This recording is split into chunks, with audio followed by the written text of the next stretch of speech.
এই দুনিয়ার জীবনটাই আমাদের হায়াত। নামুতু ওয়া নাহইয়া, আমরা এখানেই বাঁচি, এখানেই মরি।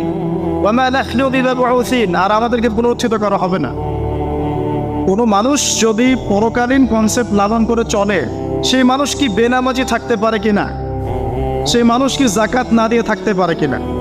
যে মানুষ পরকালে বিশ্বাস করে যে আল্লাহর সামনে আমাকে দাঁড়াতে হবে একা একাই, আমার ইমাম, আমার পীর, আমার অমুক, আমার তমুক নেতা নেত্রী কেউ আমার সাথে যাবে না, আমাকে একা আমার আল্লাহর সামনে দাঁড়িয়ে হিসাব দিতে হবে, এই কথা যে চিন্তা করে, সে কি নামাজ না পড়ে থাকতে পারে কিনা?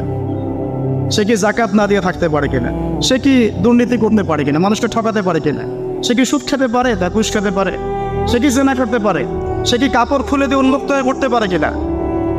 এখন তো উন্মুক্ত হওয়ার সংস্কৃতি চলছে নাকি?